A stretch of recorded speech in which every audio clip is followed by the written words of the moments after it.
Okay, so contextualise it again, Sandy, about you just come back from Europe and take it from there. Well, I couldn't believe it. Like, when I left Australia, I was, I think, 21. And going to Germany, like, Germany was so different to Australia. It was so advanced compared to Australia. Australia was this moribund sort of dinosaur country by comparison. And when I came back, you know, here was Gough Whitlam in charge, this fabulous orator, and he just made so many changes to Australia. He was a real reformist, as you'll remember, and not only did he end the Vietnam War, God knows why we got dragged into yet another US war after North Korea, but you know, he brought in universal health care and made universities free. And I started working for Heine Brothers, and my boss said to me, "Sandy, you're incredibly bright. We should send you to university, so we're going to give you time off to go to university." And when I went on to my next job at Rose Music, the boss at Rose Music said, "We want you to finish your degree, Sandy, so we'll actually pay you a bonus for every subject you pass." So that's how I finished my degree. And that's all thanks to Gough Whitlam. And the other thing that I thought, you know, we didn't really discuss enough, but his idea that we should own our own mineral rights. Now, I know the Norwegians did a bloody good job of their Norwegian Sovereign Wealth Fund, and maybe we didn't come up to par as far as the thought that went into it. But the idea, David, the idea was good. He had the right idea. $9 billion we could have bought back the farm. We could have bought back the farm. So why didn't somebody jump on that idea? Why was that idea not used? And we only had Gough for one term, 3 years, and from what I remember, correct me if I'm wrong, but I think we had more reforms in those 3 years than under any other government. And I just wish we would have had him for at least another term. Every day it was like you'd be glued to the radio, just listening. You know, what's the next announcement? It was so exciting.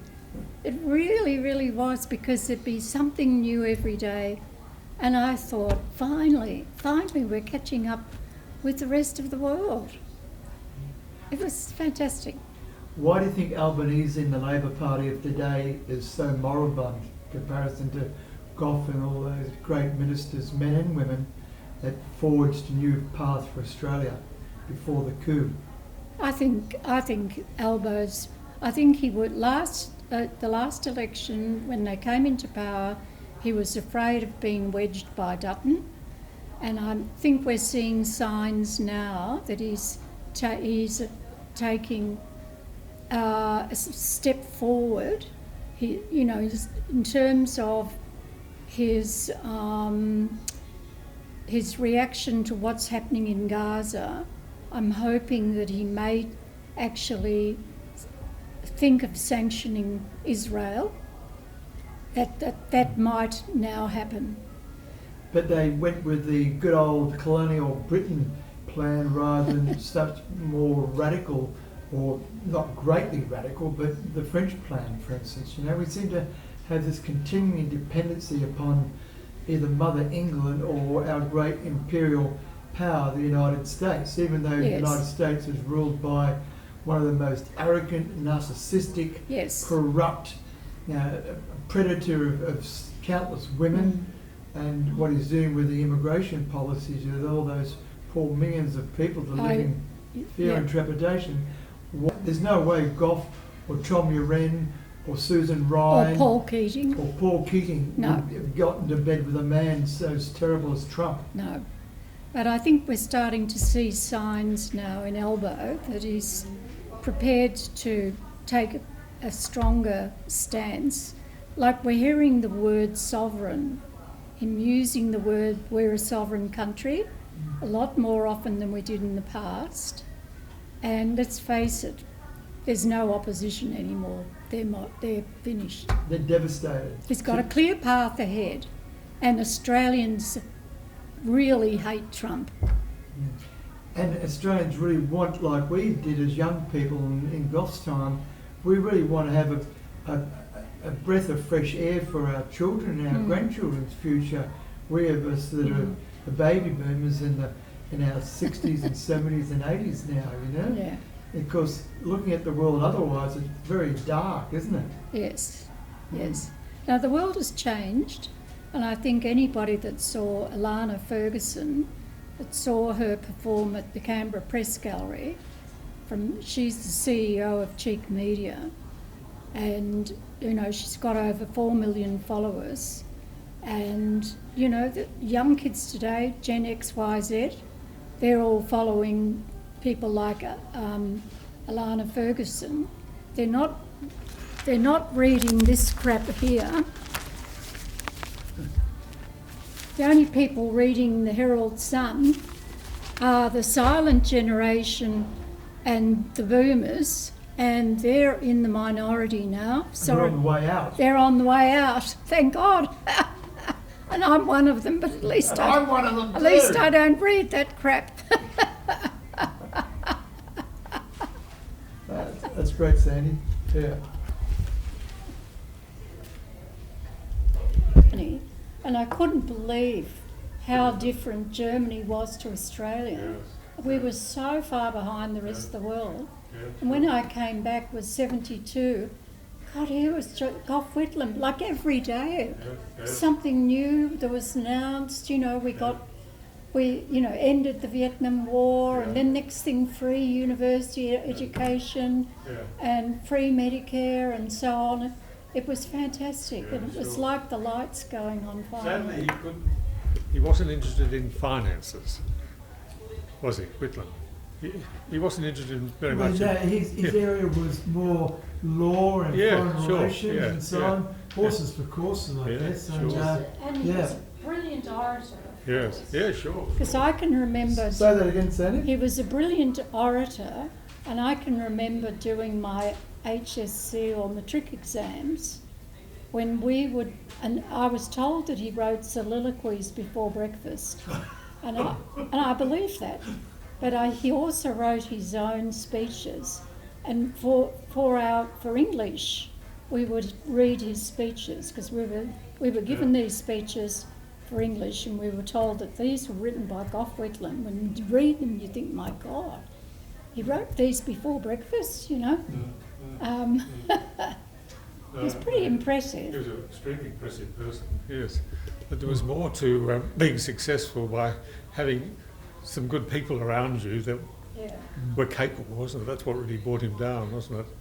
You know, the Kemlani affair. The Kemlani affair. I said to David, you know, the idea of us owning our own mineral wealth was good. I mean, the Norwegians did it, but they didn't make the mistakes that he made.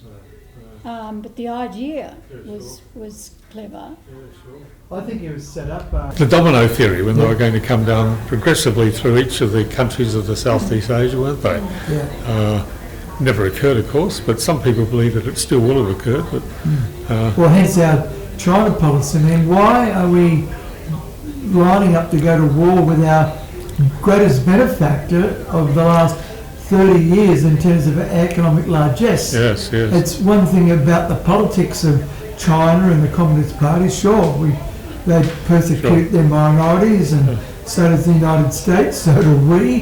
You know, but to go into bat for the United States, to take a bullet, as it were, you know, with our greatest trading partner. I don't think the current government would countenance that at all. I don't think so. I mean, I think what Albanese has said already is that we agree when we agree and we disagree when we disagree. But when crunch comes time to it, in terms of $368 billion for nuclear submarines, which the Americans, weapons manufacturers, are quite keen as anyone would be to get their hands on. Yeah, and The money. and the British to some degree too. Yes, exactly, yes. Yeah, no, it's all fascinating, but and a little bit disquieting. Well, I'm an arch optimist, so I'm sure we'll approach it appropriately. Well, I hope you're right, and I'm arch pessimist. So, somewhere in between we'll have Sandy. Her vision will come into the realise we hope next year. Anyway, well, thank you. Party. Let's say. Sandy is verbally really right of Genghis Khan. Yes. Yes, yeah. She'll read nothing but the Murdoch press. Yes, somebody was going to take a photo of me reading The Australian the other day and put it in Shady Acres Gazette.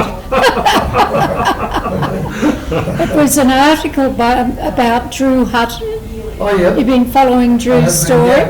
Yeah. And it was in The Australian, so I was forced to read The Australian in order to read Drew's article. Fortunately, you didn't have to pay your good hard-earned money for it, though you could get and gratis. Annabelle said, "Oh God," he said, "I'm going to take a photo of you reading The Australian." Who said that? Annabelle. But they'll have to sell, the Murdoch Press will have to sell it soon to somebody else to fund the $16 billion that Trump wants from Murdoch Press. Oh, really? That's why he's got into defamation. Yes, the $16 billion. 16 billion. US dollars too. Anyway, nice to meet you. Nice meeting you, See you a Nick. bit later, Yeah. Sandy.